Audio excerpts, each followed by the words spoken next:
Hey folks, we're back. That's right, a second season of the Our Balls Are Bigger postgame show after every green and white game. Join me along with my co-host Ky Hebert, the former NFLer and CFLer, and accomplished high school football coach Ryan Hall, as we break down each week's game for you. And new this year, we will welcome your telephone calls. So yeah, it's like a regular call-in show. Call in, we'll chop it up with you. Can't wait to have another fun season. It's the Our Balls Are Bigger postgame show. All right, Ballsy here. The Our Balls Are Bigger postgame show. 2 days after the Rough Riders win 34-30 over the Winnipeg Blue Bombers. Now, I was supposed to have Ky Hebert, the former Renegade, Red Black. He was a Tiger Cat, a Blue Bomber, and an Alouette, the Angry Bird. Also a Cincinnati Bengal for a few years. He is in real estate. He builds those modular homes, and one of his clients had a bit of an issue in the woods with flooding. So he's out. Then I texted Ryan Hall, who's my backup or other co-host, and he is celebrating I think it's his 56th birthday, actually. He turns 56 today. And so he is with his son Marcus and wife Jody.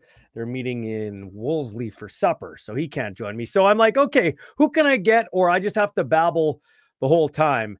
I'm like, I'm going to get this guy, Ethan Ball. We usually do Ballers and Ballsy Uncut. So I quickly asked Darren Cameron, the communications guru, because I'd like to go through him. Just don't like to be all willy-nilly. I like to dot the I's and cross the T's, even though I always know how to get a hold of you. This is about the fourth time we've talked today. And I asked if you can come on. So you're going to join me a little bit here. So thanks for being my co-host on the Our Balls Are Bigger post-game show. I know you usually watch it. So are you nervous about being on it? No, not at all. Let's get after it. Let's get after it. First off, before we get to the Labor Day Classic, I wanted to talk U Sports football. And I know the night before you had watched your old team, the Calgary Dinos, take on the Regina Rams. You watched it. I didn't. I don't have a link to like Can West anymore. I'm kind of cheap. I'm paying for all these other streaming services, so I just don't watch it. You watched it. What'd you think of that game? I'll tell you what, man, best bang for the buck is either junior or U Sports football. Yeah, it was an unbelievable game. I mean, it lived up to the hype of, college football and week one college football in particular. And it was a great battle. Dinos got out to a good start, and then the Rams kind of put it on them.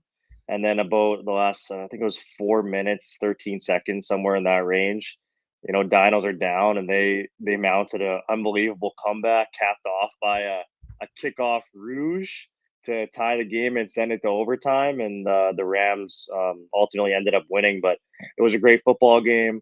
I thought both teams actually looked pretty decent. Dinos have a new American rookie quarterback who throws a great football and has a cannon of an arm. And Marshall Erickson for the Rams kind of took over that game, scored 4 touchdowns, 100 yards on the ground. So it was a really good Can West matchup. And as we know, the Can West, it's the Wild West for a reason, right? And anybody can beat anybody any given Friday or Saturday night.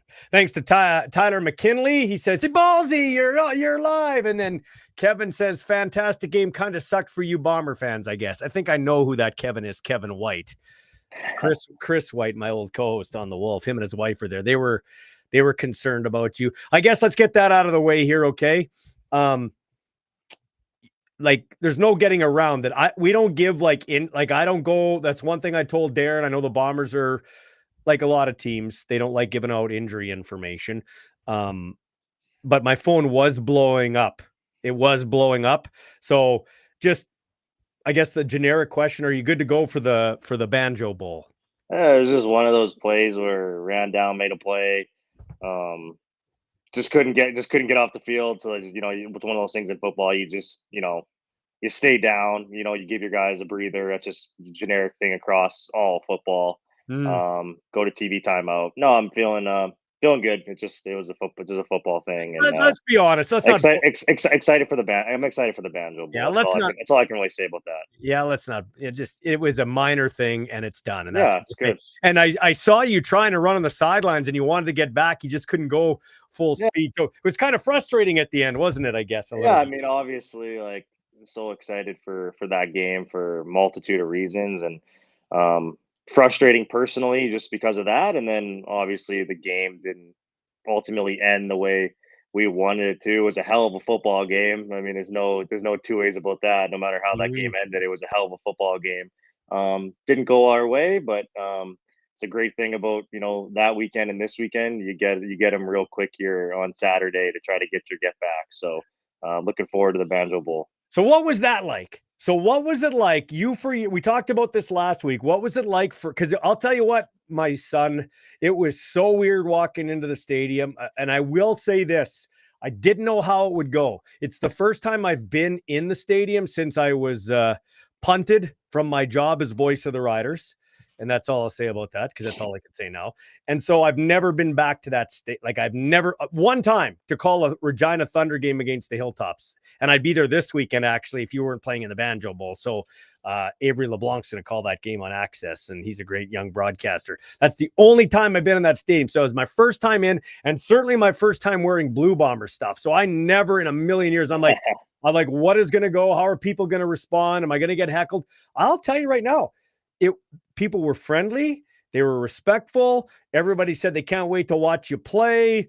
They know how much this game means to you. A lot of them said they missed me on the broadcast. Like there was no and I didn't see it. And take me out of the equation. I didn't see any animosity. In fact, some Rider fans were high-fiving me when you made a couple of tackles, which is cool. I got to experience it. So what was it like for you sitting all those years with your mom when I got you tickets to watch the guys run out and you're on the other side of the big flag that goes from the 5-yard line to the 5-yard line? What was that like, and the fireworks and everything like that? Yeah, it was the whole weekend was just really cool. It reminded me of like rivalry weekend in college football, and going back to my North Dakota days playing NDSU. That's like the kind of feel it had. Like, Mm. obviously it's two different provinces and that's one state, but it felt like the same thing where it meant so much to people. So just the build up to the game was really really cool, and you knew you were in for a fight, and it meant something on Sunday night.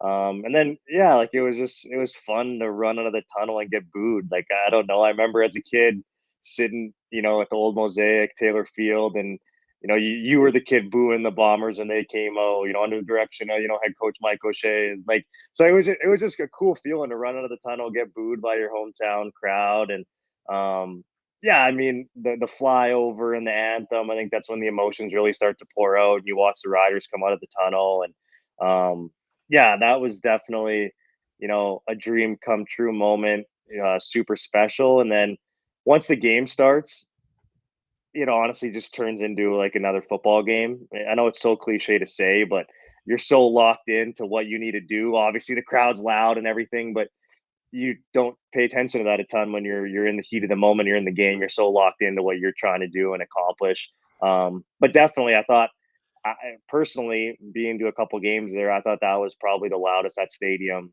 has been, and obviously it was the most packed it has been since it was built in 2017. So kudos to Saskatchewan fans coming out, and I think that might have been the most Bomber fans there ever was at that Mosaic Stadium as well. I heard like 7,000 or something like Yeah, there was a ton. Like they were out the night before at the Crave Bar. I saw photos, and yeah, it just made for a really really special Sunday night. And the football game definitely didn't disappoint. I think people left that stadium, having spent good money either traveling from Winnipeg or going to the game from Regina. So I think everybody, in a way, left there, satisfied. Obviously, Bomber fans and us, we don't take moral victories, but it was a great football game and a great product for the CFL. So what was the message from Coach O'Shea, which you can tell us after the game? Like, and how was the Yeah, feeling there? Like, as a father and a football aficionado, I'll call myself. Like, I'm pretty invested in this sport, as you know.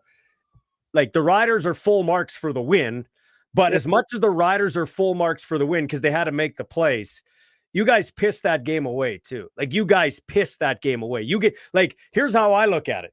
You force a fumble, you're on the 5-yard line, you can't get in, you have to settle for a field goal. They get 2 short fields and score a touchdown, right? Like, there are a few plays in that game that go the other way. You're winning the game. But I guess that's a difference between 9-2 and 6-5. It is a fine line between winning and losing in this league. Oh, I mean, 100%. And, like we said after the game, we don't take, moral victories in the locker room. But, it was a hell of a game. It was a hell of a fight. I thought we showed a ton of resilience. Obviously, we let it get away from us a bit there in the third quarter, start of the fourth, as you mentioned, couple turnovers, couple costly penalties. But the way we battled back at the end, I do think it shows something. And I think, the vibe around the team is like, hey, like we're right there. I mean, people can say what they want. Maybe that is the best team in the CFL, Calgary, whatever. We like to think we're up there too, but we are right there with the team with the best record in the league right now. And we people can say what they want to say, and maybe we did give some things away, and I think we didn't play the cleanest game, and we would all say that. But we were right there with whatever it was, 18, 19 seconds left, trying a 2-point conversion to send it to overtime. So, there's things that we can clean up. And I think if we could have, 4, 5, 6 plays back, the outcome might be different. And like you said, that's the fine line in professional football. You don't get a second opportunity. So you have to make the most of the first one. And, this week we're looking to clean up, just those fine details and, come out on top on Saturday. Was it hard to be a visiting guy on, like, it's not hard for you while you're a special teams guy in defense, so it doesn't affect you as much. Didn't get in on defense, but on special teams. But was it hard for your offense to communicate with those fans? Because the Riders are going to get the same treatment coming in here to the Banjo Bowl in Winnipeg. Yeah, I mean, Mosaic was loud. I mean, the way they designed the stadium out here, I think it gets probably louder. And I imagine Winnipeg fans are going to be jumping at the bit to prove that on Saturday. I mean, yeah, it makes it hard to communicate, but we prepared for that all week. We pumped in crowd noise that was probably 5 times louder than Mosaic Stadium could ever get. So no, we were prepared for that. Like you said, the Riders are going to get that same treatment on Saturday, and I think when you're on the road in those hostile environments, you have to be even more detail oriented because the other team does have the hometown and crowd advantage. And that does make it more difficult on you in terms of snap count and communication across the board. And yeah, the Riders are going to have to come in here and probably play an even cleaner game than they played on, Sunday to try to get the win, in a hostile environment in Winnipeg. Okay, I'm going to take a break here. And my first sponsor break, you can hang for a little bit, can't you? I know you got to get up early in the morning to go get treatment, but yeah, let's take a break here. I was actually in here today, the Italian Star Deli, to see Carlo Giambattista. He says to say hi to you, by the way. He said that your son's a stud. Like, what a stud! How, like, unbelievable. A couple of guys went over there and got Kolinkowski, Randolph, and Neufeld, I think, went over. Yeah, they all went over there. Yeah, no, it's the place to be. And he's like, I can't believe your sperm created that. That's what he said. Anyway, we'll take a break here.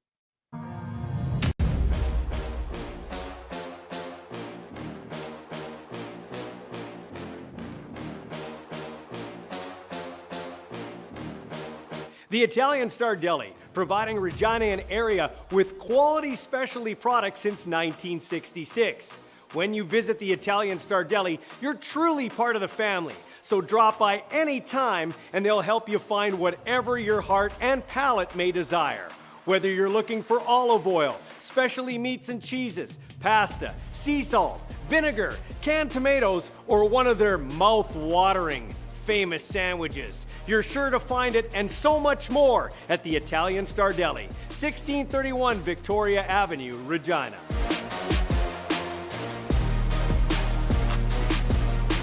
All right. Thanks to Italian Star Deli for getting on board. Look at that commercial. That was fancy. I don't know why we flipped the sides. You guys got to new segment. We flipped. Yeah, you got to bear. Yeah, there you go.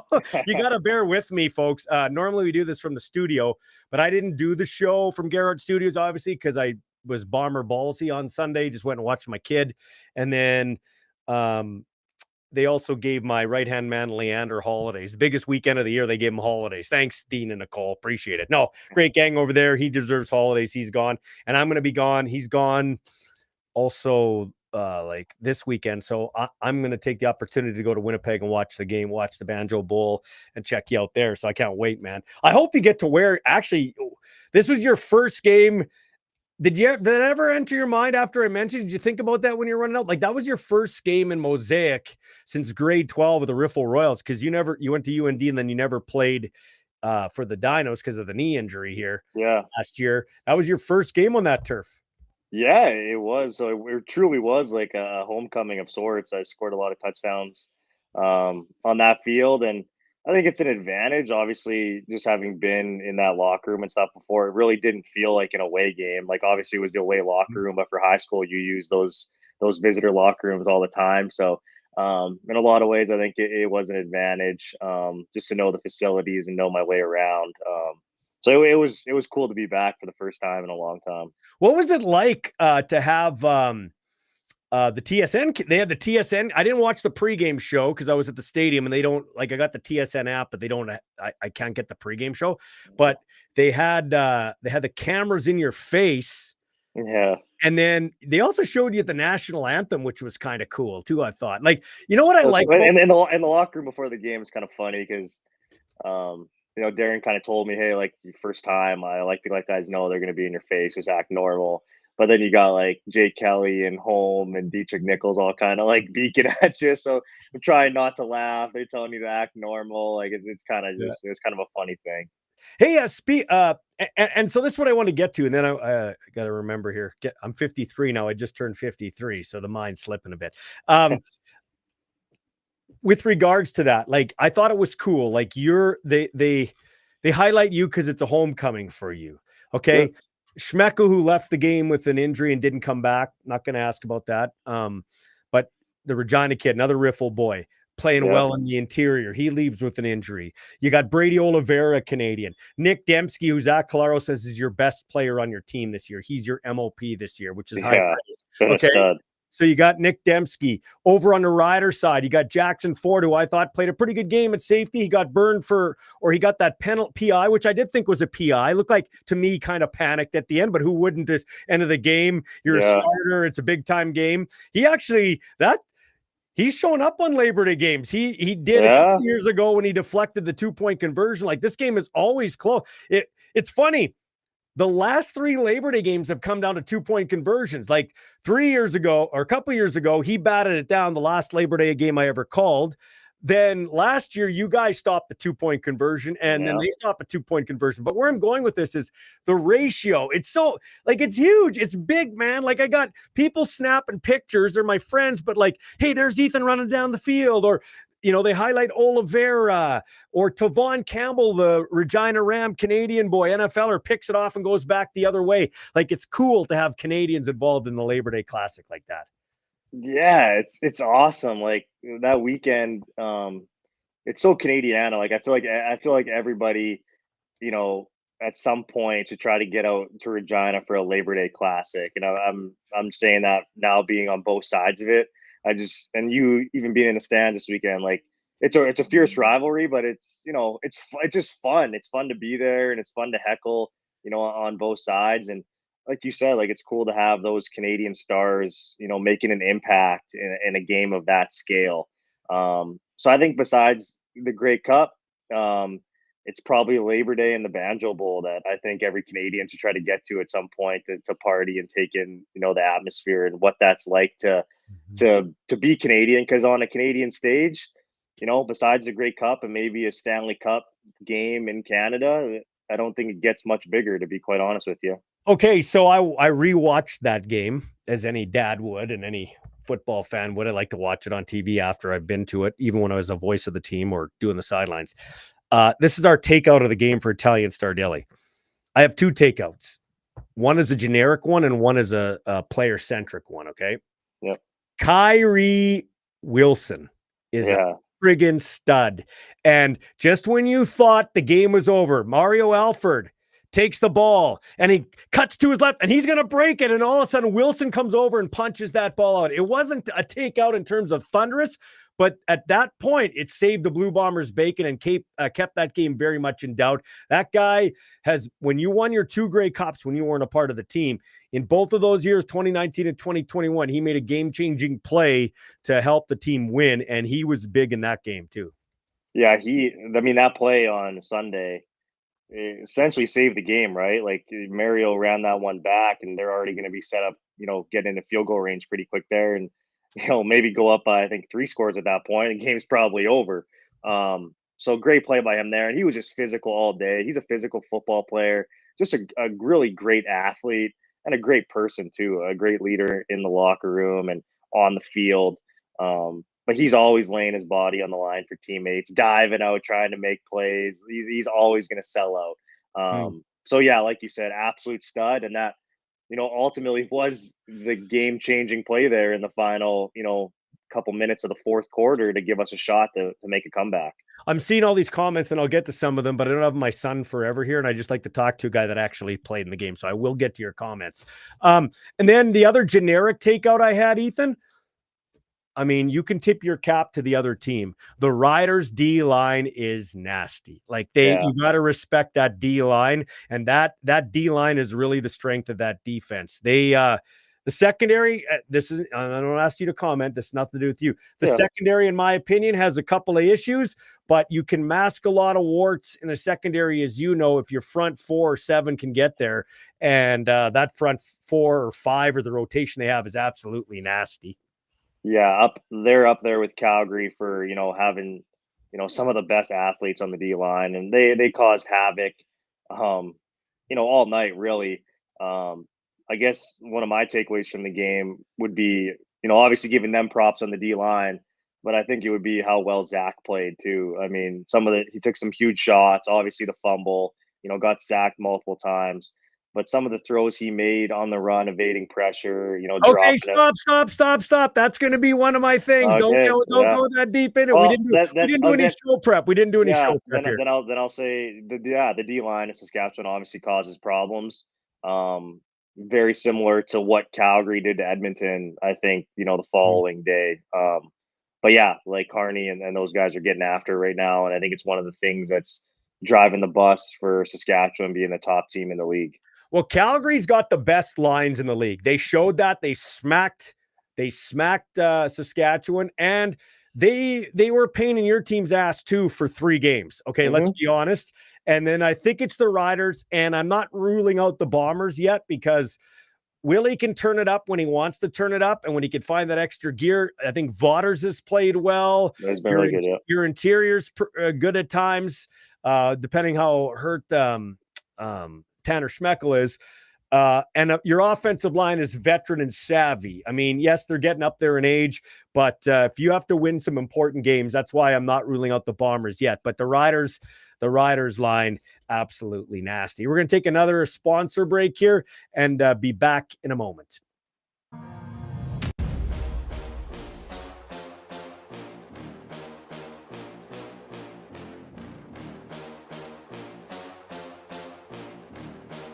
Ward Tire Craft Regina, proud to be the last of the small town style tire and automotive shops in the city, prioritizing the happiness of their customers and the safety of their vehicles.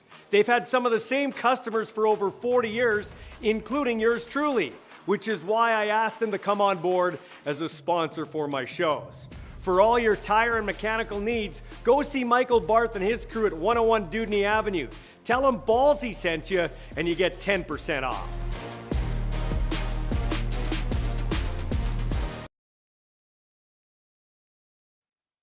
Sun up, pull me up, and here we go. Back with the Our Balls Are Bigger postgame show. Thanks to Ward Tire Craft for getting on board. Helped out Sam Emelis the other day with his vehicle. Sam said, "Can you help me out, Ballsy? Do you know where to go?" I said, "Go see Michael Barth at Ward Tire Craft." Didn't turn out to be that big of a problem.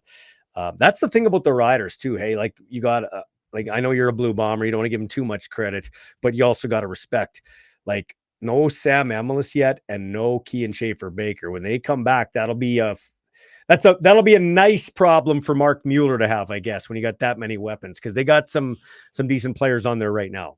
No doubt about it. I mean, they've done a good job. These guys stepping up in replace of those guys, and obviously when they get a couple of those weapons back, it'll be a big advantage for Mark Mueller and some more toys to play with on the offensive side of the ball. Um, who knows when they'll be back? But yeah, teams will have to be ready for them when they do return. I saw you and Brett Lothar have a nice exchange after the game.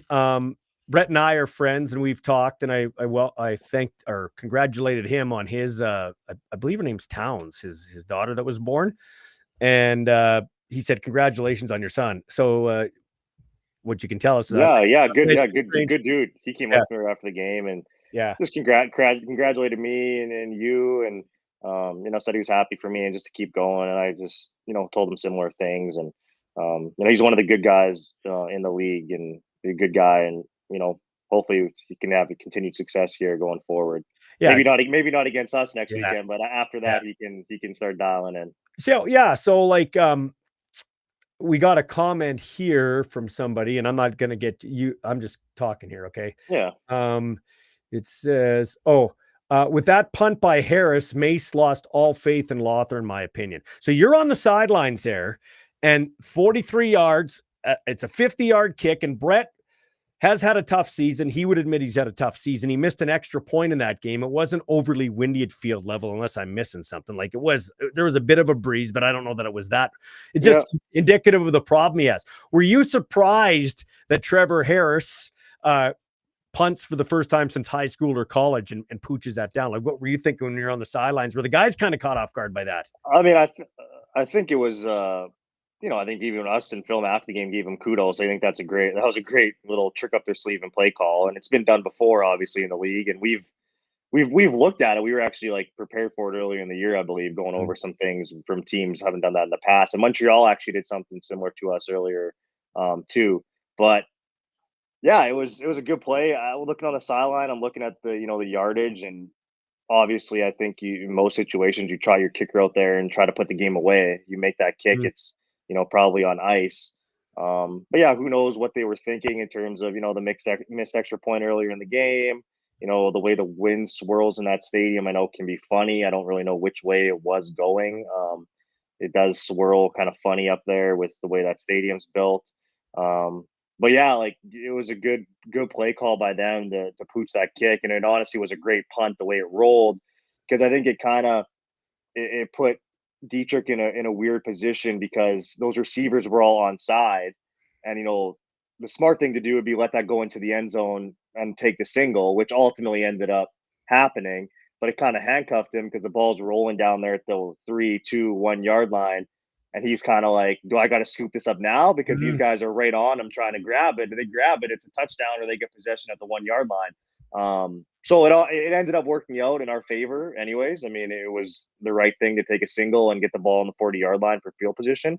But great play call by them to put us in a really tricky situation. Yeah, for sure. And good job by Trevor Harris. So this is the Ward Tirecraft drive of the game. And to be honest, I wasn't as meticulous watching this game as I have been when I'm just watching at home, making notes at the game. But I think I will make the drive of the game, probably the one that almost tied the game. Like, you got Zach Collaros rolling out, keeping a play alive and just hurling it deep. Yeah. And Jackson Ford got, trying to scramble back in place, got a bit panicky, I think, and hit his guy. Like, I'm not safety. It's not easy, and sets up the touchdown pass to the back corner of the end zone, or I was actually inside.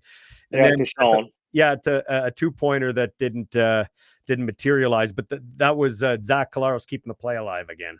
Yeah, well, I mean, 100%. He got sacked on first down, incomplete on second down, and then it was kind of like, hey, let's chuck something up to what he would consider our best player this year in Dembski. And I think Dembski's obviously a veteran receiver, knows how to probably draw a call too, and maybe he's going so fast, maybe dial it back, and Ford and those guys are trying to track the ball, and obviously there's contact there. But that drive was awesome.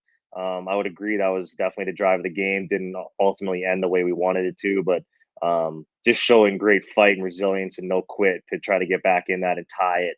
The throw you were talking about in the back of the end zone, earlier to Wheatfall was just an unbelievable throw by Zach to step up there in the pocket and put that one just in a bucket back corner where nobody else can get it was unbelievable. And some of the throws he made, Okay, you I'm know, stopping you now to take a break, and that goes into my next sponsor. So hang on there. Quit getting ahead of me. Come on now.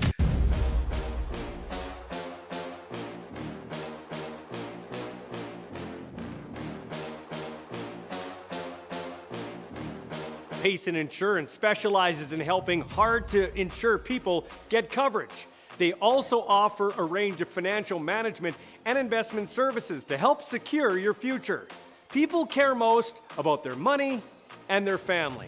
I personally trust Kevin. Best way to describe dealing with him are the 3 C's. He's comfortable to deal with, he cares about your future, and he's confident in helping you make the right financial decisions. Payson Insurance. Give them a call, 306-596-0244.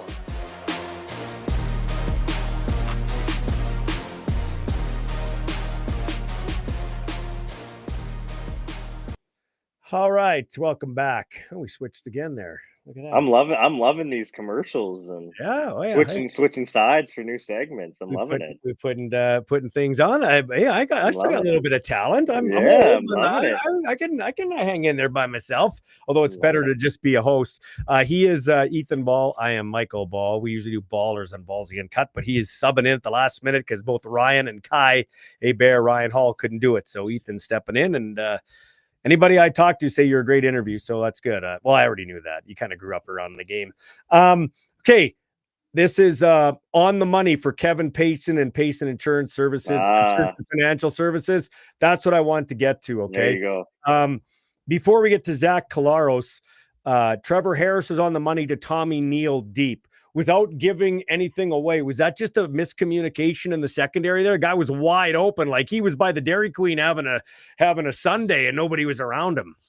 Yeah, I think, like, first of all, our secondary did a great job. Yes, they did. That was their best game of the year. Yeah, I think our secondary did a great job, and I think Trevor, and the Riders, if they were being honest, would say the same thing. I think, they gave him different looks, and they played really well, tight coverage all day, and if you look at the stats, like, Trevor threw for 219, 70 of that came on that touchdown pass. So besides that, I think we were pretty locked down all day. Yeah, that was more, I think, just like a communication thing than anything. Anytime a receiver gets behind the secondary, it's typically what happens. I don't think it was any one person's fault. I think it's a combination of everybody needs to be on the same page. Yeah, and that play, ultimately hurt us, right? Because besides that, we gave them 2 short fields, and what are you going to do? They scored 2 touchdowns. But besides that real explosion play, I think we did a relatively good job of stymieing that passing attack from the Rough Riders. Mm-hmm. Yeah, and I agree with you. I thought that was the best game in the secondary. Hey, Demario Houston, any idea when he's going to make his return to the lineup? Could we see the former Grey Cup champ this week in a Banjo Bowl? I mean, people probably know as much as I do in terms of any sort of speculation. That's just me being completely honest. Mm. Yeah, I don't know. He looks good, dude. It's good to have him back. I guess for me, it's the first time obviously met him and being around him, but for the team, he's obviously been here before. Very talented football player. Obviously, we know what he can do. Having led the league in interceptions back in 23 and an all-star. So we'll see. I'm assuming at some point he'll be a great reinforcement to have here in the secondary and a great guy to learn from and watch. Yeah, and Ontario Wilson comes back, which is going to help you guys up from the New York Jets. So it's nice to get some reinforcements here. Yeah, like another guy obviously here last year, my first time around him, Pokey. Everybody speaks very highly of him. Great football player. Last year, had a great season as a rookie. Was the Bombers Rookie of the Year. That'll be a big reinforcement to have in the receiving core. And you can never have too many weapons, as we talked about with the Rough Riders. Going to be getting some guys back here in the next couple weeks. That's big for us. So I'm just going to comment. You don't have to. You just sit there. I am a fan. But if I'm watching that game next week, I hope you get Brady Oliveira the ball 15 or 20 times. He's the 2-time MOP.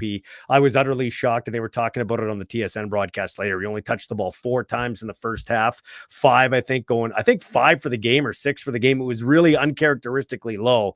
And I still think he's the top back in the league when he gets fed. But you got to give the Riders credit to AJ Ouellette and that Anderson kid, Mario Anderson, 2 touchdown runs. They had some great runs. I'll tell you what, that AJ Ouellette's got to have, and just talk from an athlete standpoint, that AJ Ouellette, Brady Oliveira, you got to be some kind of tough to run through the tackles. And then I watch AJ just turn, like some of he's a lot quicker this year. You got to have strong ankles, those running backs too.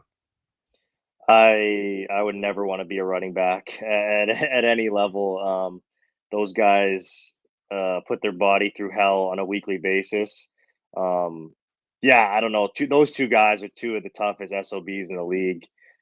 Seeing what Brady, goes through with his body every week and the routine he puts himself through to be ready to go on game day is unbelievable, and it's just a testament to those guys and what kind of professionals they are and how they treat themselves. But it's cool to watch that up close in person and just see those guys and the physicality they play with. I thought AJ, had a good game, and I think he obviously slimmed down this year in the offseason. That was a talk of the offseason. I think it does show in his play thus far this season. So yeah, those 2 guys had a good game for the Rough Riders, and yeah, I hope Brady gets fed this weekend and gets rolling, because as you said, he's MOP, 2-time MOP for a reason, right? We saw that in Montreal the week before. So yeah, some of the plays he was making, and catching the ball to the backfield one-handed, making guys miss, getting north. And I think the thing about Brady is, he's always going to fall forward. I think AJ's similar in that sense too. Those are the kind of backs they are. They're always going to fall forward for an extra 2-3 yards, and that's super frustrating as a defense. Sorry, my neighbor's texting me. I tried to, so you and I are master procrastinators, okay? You and I are you've got that from me. And yeah, in regards to some things, yeah. Yeah, no, not for athletics and stuff. No, but yeah, stuff you don't want to do or it's yeah. a pain in your ass. Like, you got to make a resume to get because CFL stands for cash flow low. You need to work in the off season. So I've been telling you to get a resume because you got an environmental science degree and you can go work at a company. So get your freaking resume done. And then my dad was a handyman, but he had no patience teaching me. So I'm trying to fix the plumbing at my house before my girlfriend gets home and does it. And I feel like an absolute piece of shit because I've been doing it all day and it hasn't worked. So my neighbor, Larry, our buddy's texting me. He's like, did you get it fixed? I said, no, but I'm doing a live show right now. So just hold on. He's, oh, sorry. No, man, I need your help. But I got to get this. Well, you help me with athletics for sure, but that's one thing you also passed down to me. I don't have a handyman bone in my body. I'm no help when it comes to that. Hey, when there's a face mask that happened to AJ Ouellette, you guys look on the sidelines and go, "Whoa, we got away with one there." I kind of saw the helmet go flying, and I'm like, there's only one way a helmet goes. So in somebody's hand gets tossed off the field like that. I was like, oh, we probably got away with one there. I didn't even look up at the big screen to see it, but I heard the crowd's reaction. I was like, oh, we must have got away with one. And then obviously watched the film after the game. And if I was on the other sidelines, probably would have been a little mad. Well, no, as Bomber Ballsy, you know what I did? I said, it's not a penalty. Cut your hair. Cut your hair, you hippie. Don't you have a barber at the campground? Like, I was just anyway, all in good fun. That should have been a penalty. That comes from Tyson. He said, hey, Ethan, did you see that face mask? That was a missed call or something. Hey, you could miss a lot of calls on both teams. Hey, you got held and you drew 2 penalties in the game. I saw the one time you were like to the ref, like, what is that? Like, your shoulder pads exposed. Joe's grabbing. Like, was a Joe tired from coming back from the NFL? He's like riding your coattails all the way down the field. It's just one of those things. Special teams is such a battle, and I think there's so many things that don't get called on special teams that you would never see just watching a game. Sometimes you egregious stuff like blocks in the back, but yeah, I mean the refs are human. I think there's always going to be missed calls on both sides. That face mask was obviously egregious. I'm surprised the command center can't step in situations like that and make it right. But no, we got away with one there. I'm not going to complain about it. Okay, but on the other side, you know what else was bullshit? the spirit of the rule for pass interference is on the play.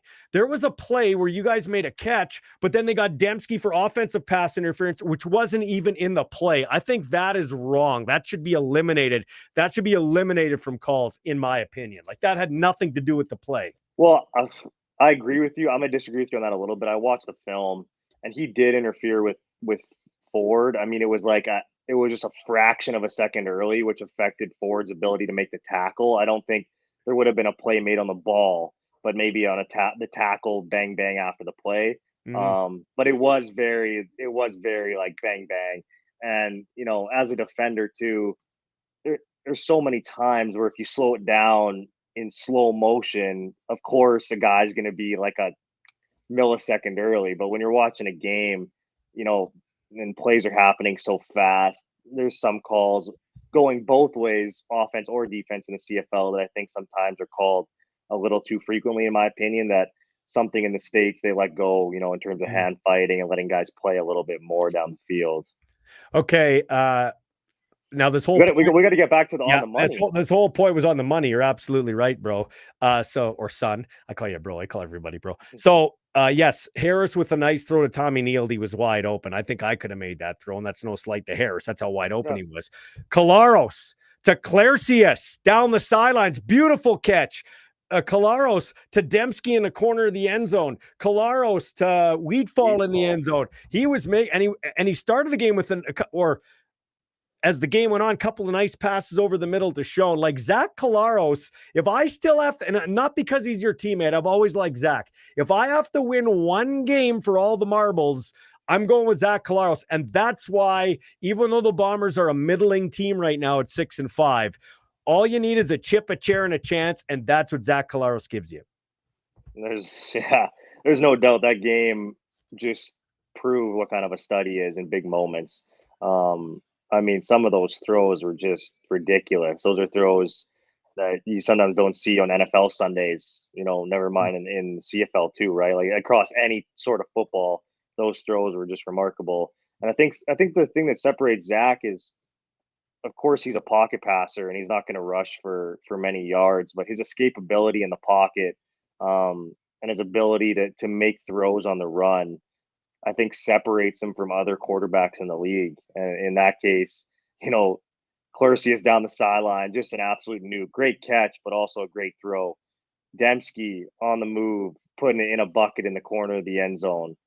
And then that throw where he's stepping up in the pocket, dude's in his face, game ultimately on the line, trying to get back into it and just dropping in a bucket to Wheatfall, probably 30, 40 yards. Like those are throws that, not many guys can make, and watching that live was something pretty special. So yeah, he's a guy that's always going to give you the chance to win. And I totally agree with you. And the chips, when I got all my chips on the table, I don't think there's anybody else you'd want to have. Okay, we're going to take one more break before I let you go. Just hold on here. I got to hit that. Here we go. Waldo's Warriors, appropriately named after Paul Waldo, the local football legend, played for the Thunder, played for the Huskies, three-time Grey Cup champ, and still coaching the Stars of Tomorrow today with the U of S Huskies. Well, now he's taken his talents to the real estate game with the home expert team on Vic Avenue East. If you want to get in the real estate game with the three-time Grey Cup champ, give Paul and his team a call, 306-502-5355.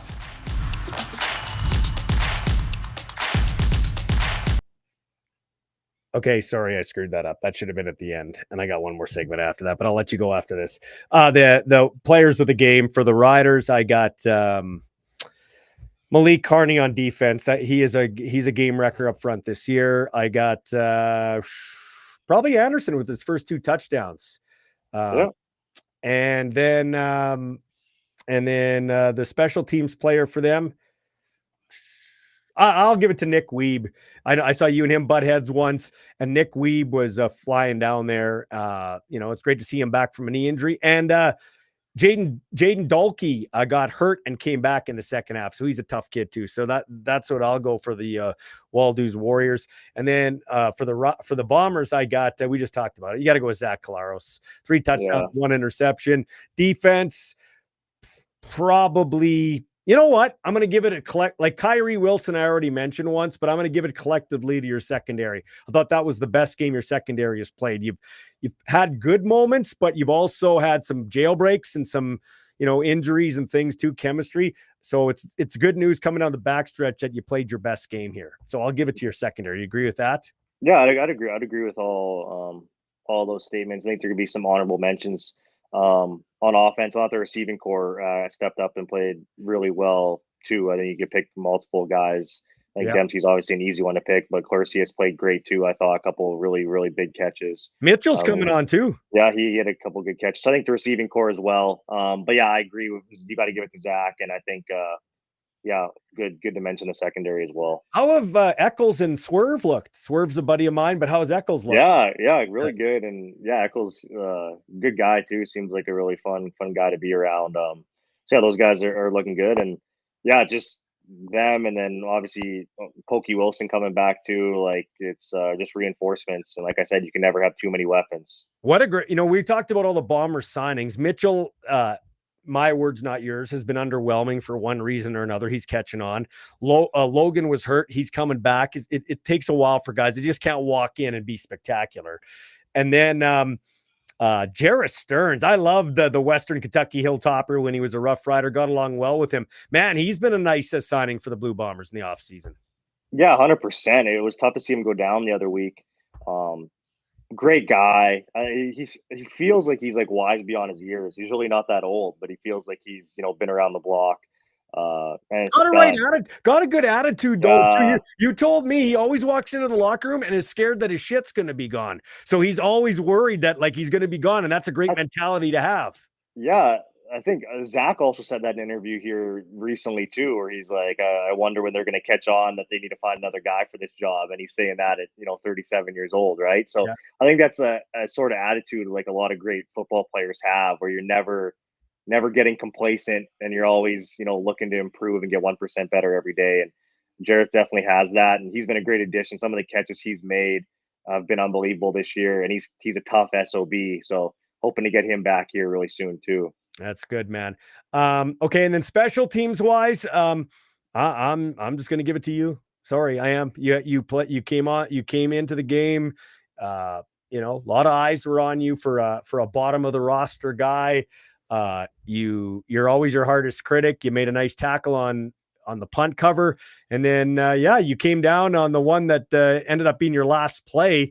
And that was a nice play. What's it like to come down, though, knowing you're going against like the Janarian Grants or the Pimpletons? You made a nice couple tackles on him, or Mario Alford, who's been a special teams player of the year in the league before. Yeah, I think you always go down there with the mindset that you want to make the play, but I think the big thing is you got 11 other dudes on the field to help you make the play. So it's just playing within the system and shooting your shot when you get the chance, because those guys tend to make a guy miss. I mean, our guys do that as well. The really good ones do that.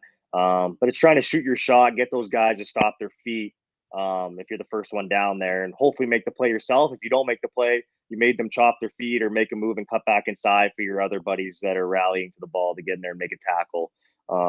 So I think that's the mindset a lot of the time. We try to play with a lot of speed and violence on special teams. I mean, I think every team does. But the faster you can get down there and get on guys, the easier it is to cover kicks. Is it intimidating to be a rookie? Your job is special teams, and Mike Miller, one of the greatest of all time, and Mike O'Shea, one of the greatest coaches and one of the greatest special teams coaches of all time, are your mentors. I don't know if it's intimidating. I think it's awesome. I don't think you could learn from. Yeah. I don't think you could honestly be in a better learning situation from two guys that have obviously done it at the highest level and coached at the highest level. So I think it's a huge advantage as a rookie to be able to pick the brain and learn from those guys, as well as other guys on our team who have been teamers in this league for 7 years, 100+ games, right? So there's a lot of experience to learn from in that room. Okay, one more break. I'll keep you on, then I'll ask you about the Banjo Bowl. It's the lit play of the game coming up. At JLB Electric, their mission is to provide top-quality residential and commercial electrical services in Regina and surrounding area. They're committed to delivering efficient, reliable, and affordable electrical solutions, including new construction wiring, renovations, service upgrades, and 24-hour emergency assistance. Their team of licensed electricians ensures exceptional service from start to finish. They prioritize safety, customer satisfaction, and expert workmanship. As Regina's trusted one-stop shop for electrical contracting, they are dedicated to powering our community with excellence. All right, the lit play of the game for JLB Electric, thanks to Chris Cater and the gang. His son's a big baseball player, actually, in Okotoks. So they're busy in Okotoks, between Regina and Okotoks. So thanks to Chris for getting on board. I can't remember his son's name, but an up-and-coming baseball athlete. So that's cool. We're going to have Chris on to talk baseball at some point in the Take and Cut segment on Ballsy Uncut, as he sponsors both the post-game show and that. All right. Lit play of the game is Tavon Campbell's interception. So just to reiterate, as you're on, it looks like you guys are going to tie the game. And nice play by Campbell. Dembski's hauling ass, but that just tells you how fast Campbell is. He just pulled away. He also had like a 10-yard head start. So, but a hell of a job. That tells you how much it means to a Nick Dembski who's played on both sides. Like, he was not giving up, and he was way on the other side of the field. Like that, I wonder what teammates think when they see a guy like that, a veteran, a stud, who's the best player on your team, according to your quarterback, go balls out trying to tackle Tavon Campbell. Hell yeah. I mean, he's flying across the field trying to make a play. Yeah. I mean, that's a guy that's never going to quit, and he's never going to give up or believe that you're out of any situation. So, yeah, kudos to him for that. And yeah, it was a great play by Campbell. I think if Zach, correct me if I'm wrong, if I had Zach sitting here and I asked him to come on this week, but it's a short week, so I think they'll bump him to next week. I got Dembski coming up on the show, my regular podcast. If Zach waits like a fraction of a second longer, Dembski's coming free from Thurman at the goal line, because that was a longer throw that kind of hung up there for a Schoen that got picked off. But if he's got Dembski just underneath, if he could just hold it a split second longer. But that's me drinking a cooler in the crowd. Yeah, and I don't know much about offense anymore either. Yeah, hard to say. I mean, it felt like the play kind of like wasn't on time. Maybe I'm not totally sure, but just the way the throw was and everything, I feel like maybe it wasn't on time. The way Campbell was able to break on the ball, and it's probably a throw Zach doesn't make in any other situation. But it's like you're trying to get 2 points to tie the game. It's do or die, right? So you're chucking it up there, trying to make a play. Good play by Campbell. Obviously, sucked watching it on the sideline, because you know the way it was going. I'm like, okay, we're about to tie this thing up, and we're going to overtime with all the momentum. Like, this is our game here. So it sucked, but it's the way it goes. A great play by them. Kudos. And yeah. Okay, now I got a bone to pick. Everybody's on here. Oh, what about the face mask? What about this? What about that? Riders, blah, blah. Listen, give me the straight goods. One of your good friends on the team is Cash Money, Sergio Castillo. He recovered that onside kick. Come on, he had that kick. Yeah, that's what it looked like from the sideline. But I mean, who knows? I guess it's stuff goes on at the bottom of a pile that you can't pick up. But I mean, I don't think the game was a poorly officiated game. I'm not even just saying that. I mean, yeah, the missed face mask call, but I don't know how many penalties you could look at in that game and really complain. I mean, I didn't look at it too much. Obviously, I was playing in it, but I didn't feel like there was a lot of laundry on the field. Okay, and so the Riders won the game, so I don't know why there's anybody really complaining about anything. No, they were talking about penalties over here. I'm just mad because I thought he had the ball, and he's a little he's a little kicker. Guys are grabbing. But here's the flaw in the slaw for anybody, not just the Blue Bombers. You know how ridiculous this is? In the CFL, we only have 2 timeouts for the entire game. But if you don't use a timeout before the last 3 minutes, you automatically lose a timeout. That's the fucking stupidest thing I've ever heard in my life. Like, that's stupid. Like, Michael Shea could have used the timeout to challenge that, but he can't because he doesn't have a timeout because he loses it. Like, what the bloody hell are we doing here? Yeah, it's kind of, I don't really understand like that whole thing, and some things with the replay center I don't really understand either, where it's like they look at some things but they don't look at other things to correct them. Like, it's, I don't know. It's very weird. I know Coach O'Shea's like he's on like all the panels and stuff, and he knows the game inside and out and all the rules and things he can challenge and can't challenge. Like he's probably the best guy in the league for that. Like he's on his P's and Q's. Mm. I don't understand. I don't understand that either. I don't really get it, but it is what it is. Okay, and I don't want to get you fined. I was just thinking about that. You can't really say much because I don't need you. I don't need you to get fined because I'm tired of paying Yeah, for your yeah. money. Then you're going back to being my ATM. So that Yeah, falls on you. that's right. Yeah, shut your mouth. It's on me. Hey, by the way, Stuart Johnston, that was me saying it, not Ethan Ball. Lastly, Banjo Bowl. Like this from Kevin. Kevin says there were some missed calls either way, but there always is. It was a very good game, and hope the Banjo Bowl is just as good. I think it will be just as good. Oh, it's gonna be great. I'm looking for a great game. It's gonna be great. The atmosphere. I obviously have never experienced one in person, but having watched them on TV, it's gonna be unbelievable. I mean, Winnipeg fans are just as passionate as Saskatchewan fans are, if not more passionate right now. Um, and I think it's going to be even more exciting after a loss. I think everybody's going to want to get their get back.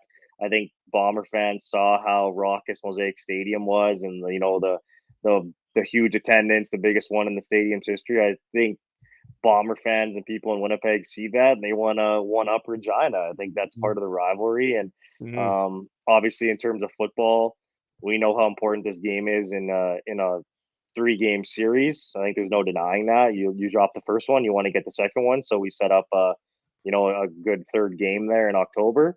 And just in terms of the week to week, you want to go 1-0 every week. It's a cliche, but we want to get back on track as a football club and right our wrong from last week and get Do back you into really do that though? call. Do you really do that? Sorry for cutting you off. Every team says that. Like, are you getting to the point in the season now where you're looking at the standings? Okay, we got to do this. Now we got to try to win 2 at home because we got to win the season series versus the Riders because we didn't win it against Calgary. We won it against BC. Like, do you do that in the locker room?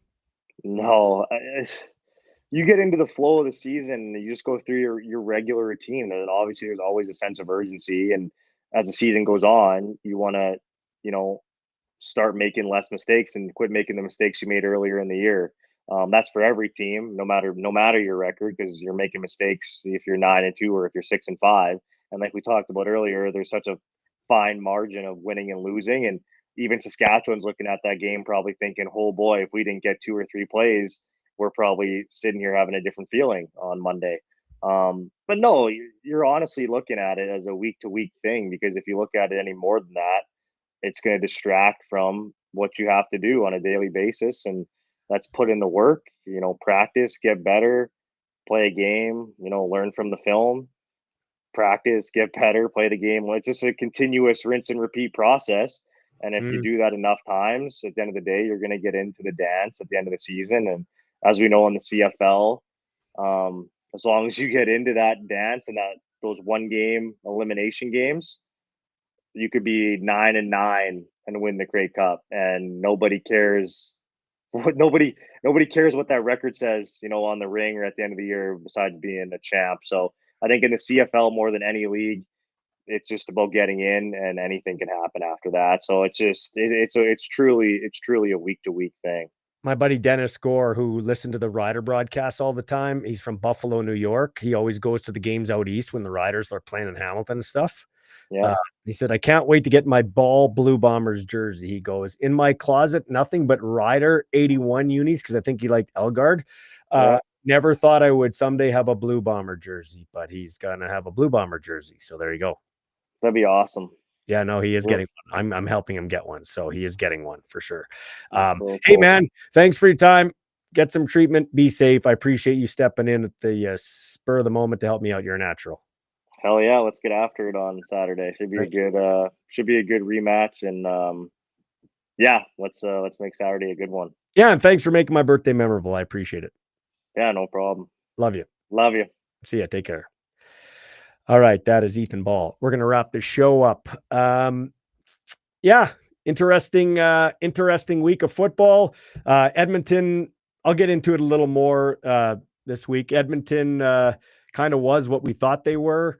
They're a decent team. They're coming, but Calgary's still the team to beat in the West, I believe, even though the Riders have the best record. and Toronto, Hamilton. Looks like Chad Kelly's hinting that he might be coming back after the bye week. The Argos with a stunning victory over Hamilton. We'll talk more about that tomorrow in the Ballsy and Cut podcast. The Argos are going to have a decision to make. I think you got to stay with Nick Arbuckle. He is the story of the season in terms of carrying over from the Grey Cup. You're like, he won the Grey Cup MVP? How? And then continues to kick ass this year. He hasn't been the Argos problem. He's been their savior the last few games. Thanks to all the sponsors for getting on board. I do appreciate you checking it out. And please like and share the show. That's how we spread this good word, keep the game going. And this is one of the avenues we're going to keep the game going. Not only football, but all local sports. We're going to have Nick Dembski this week and a few local sporting athletes as well. We'll talk some youth sports and junior football too. This has been the Our Balls Are Bigger post-game show. Thanks for catching the show. A reminder, the best form of promotion is word of mouth. So please tell everybody you know about this show. As we grow this show, we in turn help to grow the game we love, the 3-down game. Catch you next time.